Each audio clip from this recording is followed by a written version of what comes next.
Oh là là! Qu'est-ce que j'ai bien dormi! Ça fait des décennies que je n'ai pas bougé. Ah, enfin! Eh bien, ravi de faire ta connaissance, l'ancêtre. L'ancêtre? Dis donc, toi, un peu de respect. C'est vrai que je me fais vieux, mais je suis encore d'actualité. Regarde, je répertorie les vaccins de mon propriétaire. Ne te vexe pas, mais tu es illisible. Regarde ces ratures et ce typex. Bon, tu peux t'estimer heureux de ne pas avoir été perdu. Bah, ça fait partie des risques du métier. Et toi, qui es-tu? Je suis un carnet de vaccination électronique, ton avenir en quelque sorte. Et qu'as-tu de plus que moi? Bien plus que tu ne l'imagines. Le carnet de vaccination électronique offre une vue d'ensemble sur les vaccins. Il signale les vaccins manquants et les rappels à effectuer. Aux oubliettes les carnets perdus, illisibles ou incomplets. Les médecins disposent enfin d'un outil efficace pour gérer et suivre les vaccinations de leurs patients. Et comment ça marche? Regarde. Pour accéder au carnet de vaccination électronique des patients, ou pour en créer un, on tape mesvaccins.ch. On sélectionne l'onglet « Pour les professionnels » et on clique sur « Inscrivez-vous gratuitement ». On renseigne le numéro EAN qui se trouve sur la carte professionnelle. Si on est déjà inscrit, il suffit de se loguer ici. Voici la liste de tous les patients qui ont déjà ouvert un carnet et ont donné l'accès à leur médecin. Pour entrer dans le dossier d'un patient, on clique sur son nom. Pour créer un nouveau carnet électronique, on clique sur « Nouveau patient ». On complète les champs requis et on clique sur « Soumettre l'inscription ».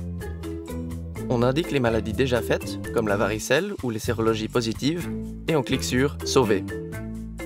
Le nouveau dossier est créé.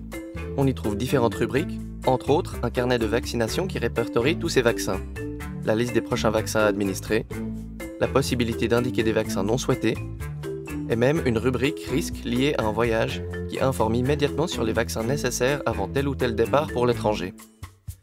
Entrons maintenant dans un carnet de vaccination où des vaccins sont déjà enregistrés.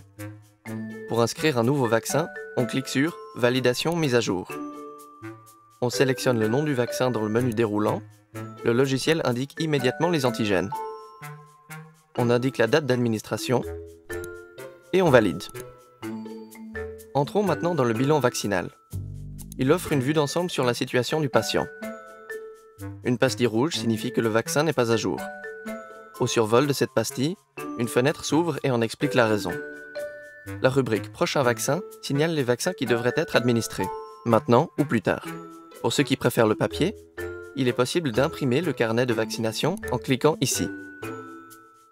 Pour que le patient ait accès à son carnet sur un ordinateur ou sur son smartphone, il ne reste plus qu'à lui transmettre son code d'accès. Le carnet de vaccination électronique repose sur un logiciel expert qui permet d'améliorer la gestion et donc la couverture vaccinale des patients. Grâce à ce nouvel outil, médecins et patients disposent de toutes les informations utiles pour une protection optimale. Waouh, génial!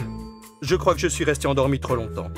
Et que faire des informations que je contiens? Oh, c'est très simple, il suffit de te recopier. Bon, si tu es tout gribouillé, ça peut prendre du temps. Mais heureusement, des étudiants en médecine n'attendent que toi. Et oui, il faut te mettre à la page, mon vieux.